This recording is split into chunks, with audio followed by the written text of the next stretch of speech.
하나님의 말씀 우리 함께 봉독하겠습니다.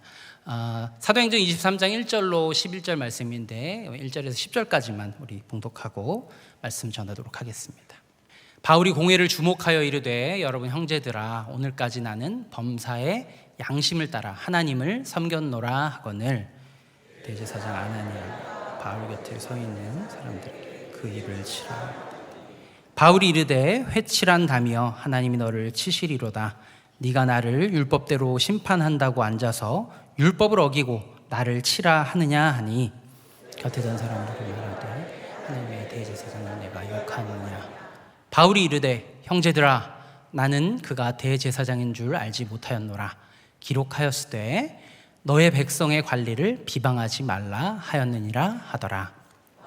그중 일부는 사두개인이요 다른 일부는 바리새인인 줄 알고 공회에서 외쳐 이르되 여러분 형제들아 나는 바리새인 또 바리새인의 아들이라. 죽은 자의 소망 곧 부활로 말미암아 내가 신문을 받노라. 그 말을 한즉 바리새인과 사두개인 사이에 다툼이 생겨 무리가 나누어지니 이는 사두개인 부활도 없고 천사도 없고 영도 없다 바리새인이 다 있다 함이라. 크게 떠들새 바리새인 편에서 몇 서기관이 일어나 다투어 이르되 우리가 이 사람을 보니 악한 것이 없도다. 혹 영이나 혹 천사가 그에게 말하였으면 어찌하겠느냐 하여 큰 분쟁이 생기니 천부장은 바울이 그들에게 찢겨질까 하여 군인을 명하여 내려가 무리 가운데서 빼앗아 가지고 영내로 들어가니라 하니라. 아멘. 반갑습니다 여러분. 아까 우리 여러분들 찬양하면서 기뻐하는 그 여러분들의 얼굴을 제가 잠깐 돌아봤었는데요. 여러분들의 그 기뻐하는 얼굴이 평소 수요 예배보다 좀 더 밝고 기쁘게 찬양하고 하시더라고요. 그래서 제가 언뜻 생각이 들었습니다. 이게 왜 그럴까 생각해 보니까 지금 특별 새벽 집회 중이지 않습니까? 더 자주 교회를 찾아오고 더 자주 예배하고 더 자주 기도하니까 우리의 영이 더욱더 하나님 앞에서 기뻐할 수 있게 된 것 같습니다. 그래서 제가 찬양하는 모습을 보면서 마음이 편안해졌습니다. 제가 개떡같이 설교를 해도 찰떡같이 또 은혜를 받으시겠구나 그런 마음에 편안하게 설교를 할 수 있을 것 같습니다. 여러분 특별 새벽 집회 기간 중에 수요예배 오기가 피곤하잖아요, 그렇죠? 피곤한 만큼 하나님께서 갑절의 은혜를 주시기를 축복합니다. 이 자리에 계신 여러분 정말 하나님 만나고 은혜 충만하여서 더욱더 하나님 기뻐하는 그런 삶을 사시기를 축복합니다. 지난 8월 동안 저를 힘들게 하는 한 가지 사건이 있었습니다. 처음부터 힘든 얘기를 무엇일까? 바로 롯데 자이언츠의 12연패였습니다.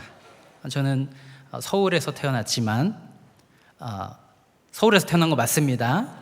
서울에서 태어났지만 어려서부터 롯데를 응원하는 팬이었습니다. 근데 12연패에 가려져 있지만 사실 16경기 중에 한 번밖에 못 이겼어요. 그래서 아주 마음이 힘들었습니다. 저만 힘든 게 아니라 선수들도 굉장히 힘들어하고 팬들도 많이 힘들어하더라고요. 한 5, 6연패 할 때까지는 그래도 희망도 있고 소망도 있다가 7, 8연패 하면서부터 팬들과 선수들이 멘붕이 오는 것을 느꼈습니다. 그때 이런 이야기가 있었어요. 팀의 중심을 잡아줄 사람이 필요하다. 이런 이야기들을 많이 했습니다. 막 혼란스러운 상황 속에서 다시 재정비해서 그것을 이겨낼 수 있는 중심을 잡을 사람. 이처럼 스포츠에서는 중심을 잡는다는 건 굉장히 중요합니다. 지금 제가 방금 말씀드린 건 정신적으로 중심을 잡는 거잖아요. 그런데 야구라는 스포츠는 실제로 육체적으로도 중심을 어떻게 잡고 중심 이동을 어떻게 하느냐에 따라서 강한 타구를 만들어낼 수도 있고 투수가 강한 공을 던질 수도 있습니다. 야구를 말씀드렸지만 사실은 축구를 할 때도 체조를 할 때도 피겨 스케이팅을 할 때도 농구를 할 때도 중심을 잘 잡는 것, 중심을 잘 이용하는 것은 너무나 스포츠에서 중요합니다. 그래서 모든 운동 선수들이 가장 심혈을 기울여서 하는 훈련이 뭐냐면 기초 훈련이에요. 기초 훈련. 중심을 잘 잡을 수 있도록 강한 하체를 만들고 중심을 잡는 훈련을 합니다. 스포츠에서만 중심이 중요한가? 그렇지 않죠. 사실은 모든 우리 삶의 영역 속에서도 중심은 너무나 중요합니다. 우리 신앙에서도 우리가 어디에 중심을 잡고 어떻게 중심을 잡느냐가 아주 중요합니다. 오늘 말씀을 통해서 우리의 중심은 어디에 있으며 우리는 어떻게 신앙의 중심을 잡아야 할까 한번 돌아보기를 원합니다. 오늘 읽은 이 말씀에서 지금 사도 바울이 처한 상황은 예루살렘에서 잡혔습니다. 잡혀서 공회에 넘겨진 상태입니다. 사도 바울은 원래 예루살렘으로 올 예정은 아니었어요. 그런데 사도행전의 앞에 장에 보시면 성령의 인도하심을 따라서 예루살렘을 방문했다 이렇게 기록되어 있습니다. 예루살렘을 향해 갈 때 많은 반대들이 있었어요. 왜냐하면 환난과 핍박이 있을 것입니다 라고 예언이 있었기 때문입니다. 그런데 그런 환난과 핍박이 기다림에도 불구하고 바울은 흔들리지 않고 사명을 따라서 예루살렘을 향하였다라고 사도행전은 기록하고 있습니다. 사도 바울은 환난과 고난에 흔들리는 사람이 아니었습니다. 그는 성령의 인도하심을 따라 사명을 따라 예루살렘으로 갑니다. 예루살렘 도착했을 때 예루살렘 교회 성도들이 반갑게 맞이합니다. 반갑게 환영하는 그 중에 묘한 그런 긴장감이 있어요. 왜 그렇냐? 아직 그때 당시에는 이방인에게 복음이 전해진다라는 사실을 받아들이기가 유대인에게는 너무나 힘든 일이었기 때문입니다. 그래서 이방인에게 복음을 전하는 안디옥 교회의 중심 지도자인 사도 바울과 예루살렘 교회의 현재 지도자인 야고보의 만남은 굉장히 중요한 만남이었기 때문에 긴장감이 흐를 수밖에 없었습니다. 사도 바울이 예루살렘에 도착했을 때 야고보와 또 지도자들이 유대인 성도들을 배려하는 차원에서 유대인의 율법대로 결례를 행하기를 부탁합니다. 그리고 사도 바울은 그것을 동의합니다. 왜냐하면 복음 자체를 전하는데 걸림돌이 되지 않기 위해서 유대인들의 그 문화와 그들의 방식에 맞추기로 결정을 한 것이죠. 그래서 그 결례를 따라서 그 결례를 이렇게 지키는 겁니다. 우리 사도행전 21장 28절에 그 결례를 지키는 중에 유대인들이 그 사도 바울을 딱 봅니다. 성전에 있는 사도 바울을 보고 뭐라고 하는지 같이 한번 읽어보겠습니다. 시작. 외치되 이스라엘 사람들아 도우라. 이 사람은 각처에서 우리 백성과 율법과 이것을 비방하여 모든 사람을 가르치는 그자인데 또 헬라인을 데리고 성전에 들어가서 이 거룩한 곳을 더럽혔다 하니. 원래 당시에 성전에는 이방인의 뜰이라고 하는 성전 바깥에 있는 뜰이 있었습니다. 이방인들은 거기까지만 출입을 할 수 있었어요. 성전 안에는 들어올 수 없었습니다. 근데 지금 이 사람들이 사도 바울에게 뭐라고 하는 거냐면 지금 성전 안까지 이방인들을 데리고 들어갔다 이렇게 외치는 겁니다. 근데 사도 바울이 정말로 데리고 들어갔을까요? 안 들어갔을까요, 여러분? 그래서 성경을 자세히 보셔야 됩니다. 사도 바울은 그렇게 하지 않았습니다. 이방인을 성전까지 데리고 들어가지 않았습니다. 오히려 유대인들에게 맞게 본인만 성전에서 결례를 행하고 있었던 상황이죠. 근데 이들은 무엇을 보고 그렇게 단정하게 되었을까?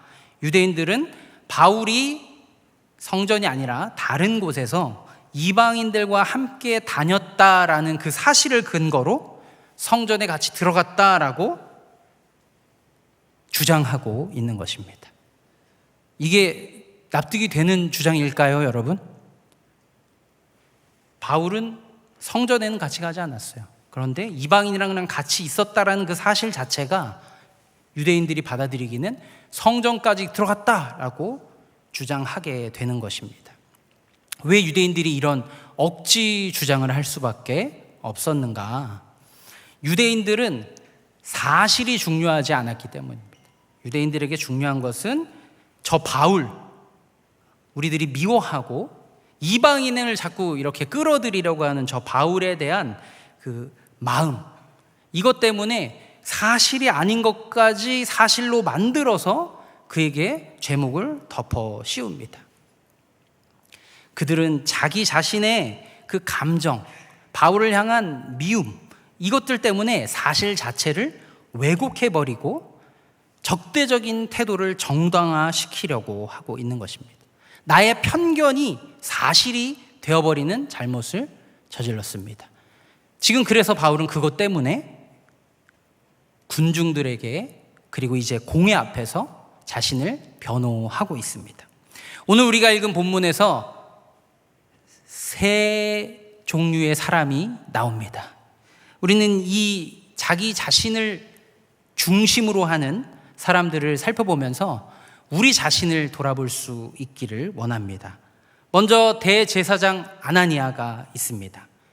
대제사장이라는 직분은 율법을 준수하고 공정한 재판을 해야 하는 지도자입니다. 그런데 오늘 본문을 보면 그가 율법을 준수해야 하는 그가 율법을 당당하게 어기고 있습니다. 바울이 자신을 변호할 때 그 입을 치라 이렇게 소리치는 장면이 나오는데요. 아나니아는 지금 입을 치라는 게 그냥 귀엽게 이렇게 툭 치라는 게 아니라 막대기나 채찍으로 그 입을 때려서 말을 못하게 만들어라 라고 심판을 하고 있는 것입니다. 원래 율법에는요, 사람이 정죄를 받기 전에 먼저 때리거나 처벌을 해서는 안 되고 공정하게 처리를 해야 하는 율법이 있습니다. 레위기 19장 15절 말씀에 너희는 재판할 때 불의를 행하지 말며 가난한 자의 편을 들지 말며 세력 있는 자라고 두둔하지 말고 공의로 사람을 재판할지며 라고 나와 있습니다. 그런데 지금 대제사장이라는 직분을 가진 자가 그것을 당당하게 어기고 있는 것이죠. 오히려 반대되는 행동을 하고 있습니다. 그러면서 그는 스스로 어떻게 여기고 있느냐? 이게 하나님을 위한 것이다 라고 생각하고 있습니다. 그런데 그는 하나님의 말씀과는 전혀 다른 자신의 확고한 신념과 주장에 따라 행동하고 있는 것을 우리는 객관적으로 보게 됩니다. 왜냐하면 그는 자기 중심성 가운데 있었기 때문이죠. 그는 종교적 열심, 전통 같은 것들이 하나님의 말씀보다 위에 있었습니다. 하나님께서 자기를 부르신 부르심보다 우선순위에 있었습니다. 우리들의 모습을 한번 돌아보기 원합니다. 우리 교회도 저마다의 신념대로 자기 기준을 더 높게 평가하며 신앙생활하는 그런 일들은 없는지 우리는 스스로 돌아볼 수 있기를 원합니다. 예수께서 우리를 어떤 삶으로 부르셨는가, 우리는 하나님 앞에서 어떤 모습으로 살아가야 하는가가 아니라 내 생각이나 내 의견이나 내 판단과 교회에서 선포되는 메시지가 얼마나 나랑 일치하는가를 더 중요하게 여기지는 않는지, 여러 가지 교회의 주차 문제나 냉난방 문제, 식사 문제 등이 내 생각과 다르고 내 마음에 들지 않는 것 때문에 불만하면서 교회를 비난하고 있지는 않은지, 그런 것에는 굉장히 앞서가면서 교회의 참 본질인 예배, 온전한 예배, 하나님의 나라, 이웃을 향한 사랑에는 얼마나 우리가 관심을 가지고 있는지 돌아보기를 원합니다. 두 번째 인물이 나옵니다. 그는 로마 천부장입니다. 천부장은 사실 이야기를 쭉 읽어보면 우리 편 같아요. 바울 편 같아요. 바울을 이렇게 폭도들의 손에서 건져내는 것 같은 모습을 보여줍니다. 그러나 그 또한 그 이유가 따로 있었습니다. 과연 그가 정의롭고 정당한 사람이었다면 죄가 없는 바울을 계속 감금 상태로 놓지 않았겠죠. 이 사람 저 사람에게로 보내지 않았겠죠. 그는 사도 바울을 자신의 이익을 위해서 도구로 이용하는 사람이었습니다. 나를 위해 도구로 이용하는 사람. 오늘날의 많은 사람들이 우리의 신앙을 나의 이익과 유익을 위한 도구로 이용하고 있지는 않은지, 나는 어떤지 우리는 돌아보기를 원합니다. 교회는 나에게 무엇을 해줄 수 있는가? 하나님은 나를 얼마나 편안하게 해줄 수 있는가? 하나님은 나의 성공과 나의 행복을 얼마나 채워줄 수 있는가 따지고 있지는 않은지, 혹은 나의 삶을 내가 다 꾸려놓고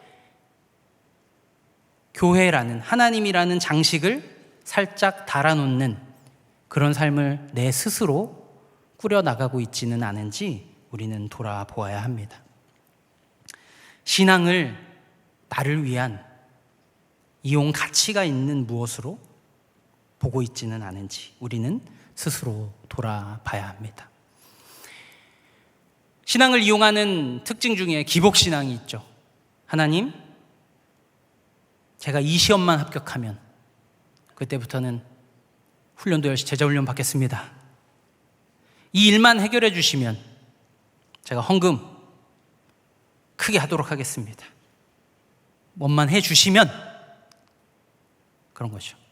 그런데 이런 기복신앙적인 태도가 응답으로, 하나님의 응답이 내 마음대로 원하는 대로 돌아오지 않을 때 어떻게 엇나가게 됩니까? 기도 응답이 오랫동안 전혀 없어요. 그러면 내가 원하는 대로 응답되지 않았다는 이유만으로 하나님이 계신가? 이렇게 질문하게 되죠. 왜 하나님이 계신가 질문하겠습니까? 그 이면에 이런 생각이 있는 겁니다. 내가 원하는 대로 들어주면 하나님이 있는 거고, 내 원하는 대로 이루어주지 않으면 하나님이라는 존재는 없다라는 나 중심적인 생각이 그 안에 있는 것입니다. 신앙이라는 것을 나의 성공, 나의 행복을 이루는 도구로 바라보고 하나님과 거래를 하는 그런 모습입니다. 여러분, 이런 신앙을 가지고 있을 때 하나님이 그 신앙을 보고 기뻐하실 수 있을까요? 이런 신앙은 우리 하나님이 어떤 분이신지를 잘 모르기 때문에 발생하는 일입니다. 여러분, 하나님이 우리가 이 땅을 살아가면서 내가 원하는 무언가를 채워주는 그런 목적으로 이 땅에 계신 것이 아니죠.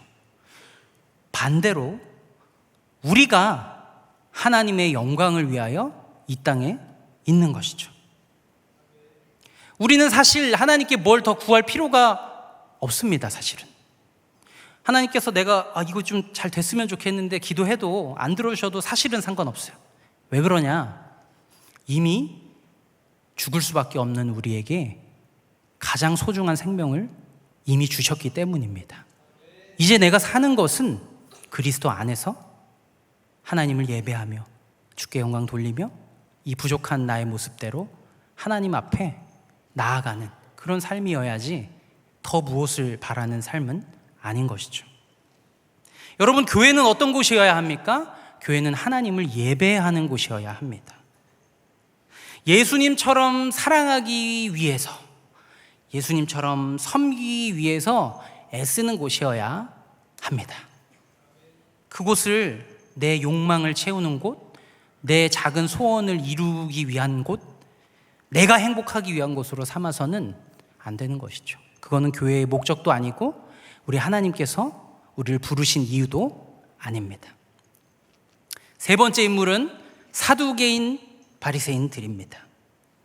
이 두 집단은 자신들의 입맛에 맞는, 자신들의 생각과 맞는 것은 편들고 자신들의 생각과 다른 것은 적대시하는 자들입니다. 사도행전 23장 7절 말씀에 그 말을 한즉 바리새인과 사두개인 사이에 다툼이 생겨 무리가 나누어지니 이렇게 얘기하고 있습니다. 바울이 이게 딱 보더니 사두개인과 바리새인이 딱 있는 거예요. 사두개인은 부활과 천사를 안 믿습니다.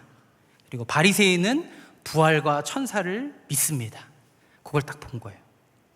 그리고 바울이 이렇게 얘기합니다. 죽은 자의 소망, 부활로 말미암아 내가 신문을 받노라 이렇게 하니까 사두개인들에게는 무슨 소리야? 이런 화가 나는 말이었고, 바리새인들은 그동안 바울을 막 정죄하고 있다가 맞는 말을 하네? 이렇게 되는 겁니다. 갑자기 바리새인들이 태도를 바꿉니다. 9절에 보면 이 사람을 반대할 이유가 없다 이렇게 얘기하는 것을 보게 됩니다. 그렇게 비난했는데 갑자기 내 입맛에 맞는 이유를 하는 말을 한다는 이유만으로, 내 신념에 맞는 얘기를 한다는 이유만으로 내 편이 돼버린 것입니다. 이거 뭡니까? 내가 기준이기 때문에 그렇습니다. 내 기준에 맞으면 옳다, 내 기준과 다르면 나쁜 놈, 이렇게 되는 것이죠. 그러다 보니까 서로 사두개인과 바리새인 사이에 다툼이 일어나는데, 이런 태도의 사람이야말로 어딜 가나 다툼이 일어날 수밖에 없겠죠. 내가 중심이기 때문에. 우리의 신앙 안에서 어떤 것들이 있을까요?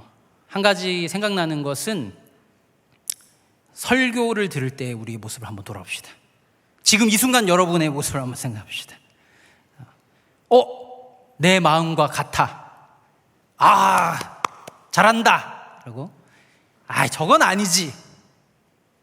오늘은 막 이런 반응을 하고 계시지는 않을지. 여러분, 강단에서 말씀을 전할 때 이 말씀이 선포되는 것은 하나님의 뜻인 것이지 자기개발 강연이나 동기부여 강연이 아니라는 사실을 기억하시기 바랍니다. 여러분, 이 시대가 정말 많은 강연들이 있어요. 그리고 수많은 설교들을 내가 골라 들을 수 있는 시대입니다.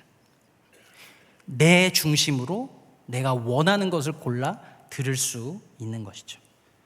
이왕이면 굉장히 세련되고 비주얼적으로도 좀 이렇게 볼만하고 깔끔한 톤앤 매너와 유머러스하면서 스마트한 그런 설교. 그러면서도 이 홍과 영과 및 관절과 골수를 찔러 쪼개기까지 하는 그런 막 설교, 얼마나 좋을까.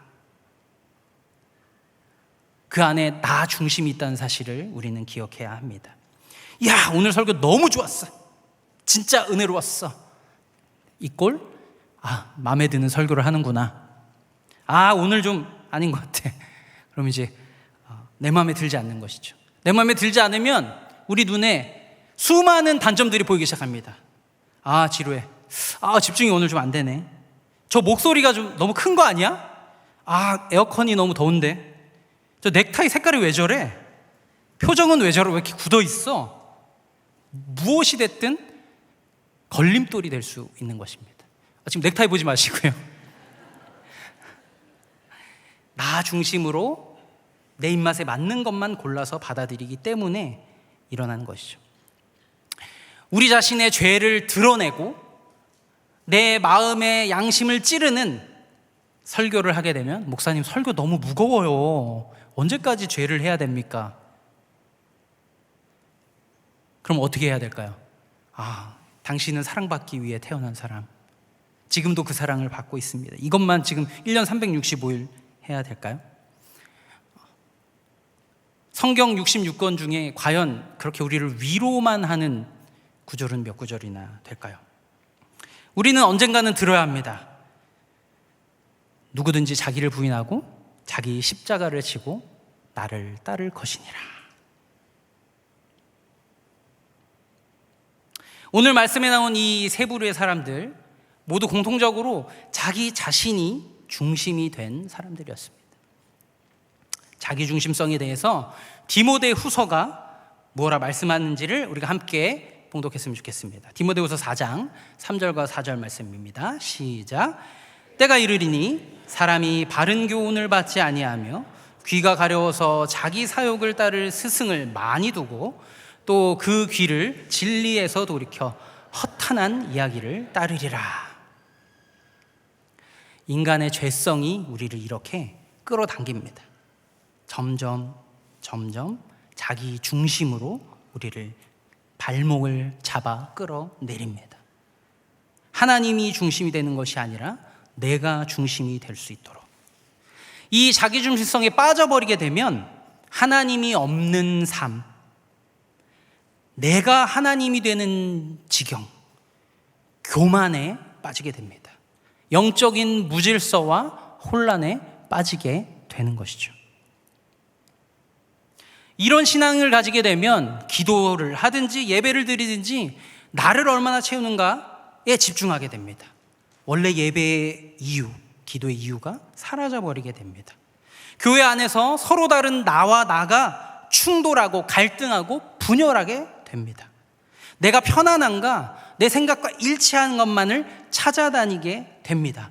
내가 원하는 것만 찾아다니다 보니까 성숙할 수 있는 기회를 잃어버리게 됩니다. 우리 신앙이 이렇게 흔들리고 있습니다.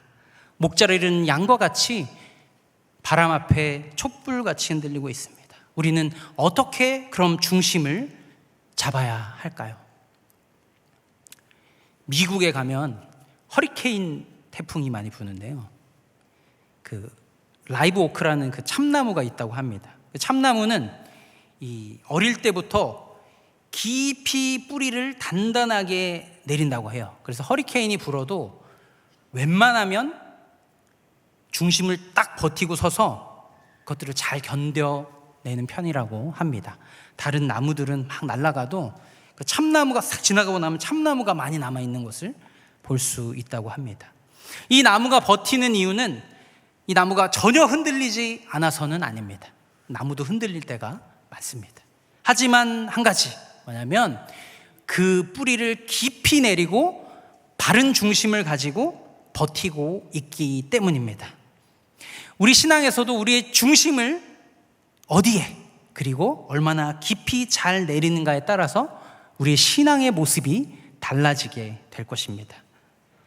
여러분, 우리는 이제 나 중심에서 하나님 중심으로 중심을 이동시켜야 합니다. 여러분에게 지금 이 말씀이 선포되는 지금이 바로 우리 스스로 나의 모습을 돌아볼 때입니다. 우리 스스로 한번 돌아봤으면 좋겠습니다. 나는 내 신념이나 내 주장이 너무 강하지는 않은지, 내가 이게 맞는 것 같은데 이게 정말 이것을 내가 계속 주장해 나가는 것이 하나님의 뜻에 정말 부합한지 말씀의 빛에 비춰 보아야 합니다. 나한테는 너무 정당한 주장이에요, 여러분. 우리 각자의 주장은 나에게는 너무나 맞는 말입니다. 그래서 나 스스로 체크해 볼 수 없어요. 말씀의 빛이 나를 비추어야 합니다.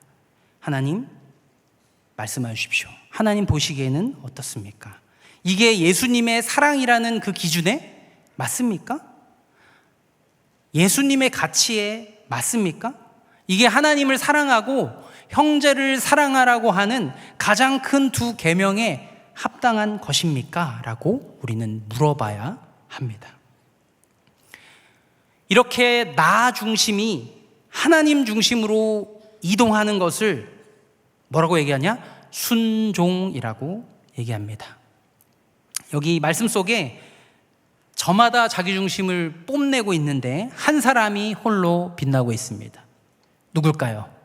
사도 바울이죠. 사도 바울은 나가 아니라 하나님의 기준에 따라서, 말씀의 기준에 따라서 철저하게 순종하는 모습을 보여줍니다. 바울은 이렇게 스스로 고백합니다. 사도행전 23장 1절, 나는 범사에 양심을 따라 하나님을 섬겼노라. 바울은 범사에 하나님을 섬겼습니다. 범사에가 언제일까요? 바울은 디폴트가 하나님을 섬기는 거예요. 언제나 그 시작은 하나님을 섬기는 것에서 시작하는 겁니다. 우리들은 어때요? 평소에는 내가 원하는 대로 나를 막 섬기다가 가끔씩 하나님을 가끔씩 섬기죠. 바울이 뭐라고 하냐면 나는 범사에 하나님을 섬겼다. 나의 모든 삶의 기준이 되고 시작이 되는 것은 하나님을 섬기는 것이다 라고 고백합니다. 그래서 바울이 유대인들이 그렇게 막 루머로 공격을 하잖아요. 그런데 끝까지 그것에 대해서 대항하는 것이 아니라 그 유대인들이 실족하지 않도록 그들의 기준에 맞춰주고 그들을 배려하려는 모습을 바울은 보여줍니다. 또 대제사장 아나니아가 바울의 입을 치라고 했을 때 그를 처음에 비난하다가 뭐라고 얘기하냐면, 그가 대제사장인 걸 알고 나서는 말씀에 따라 그 대제사장의 그 권위가 있기 때문에 그것을 사과하는 모습을 보여줍니다.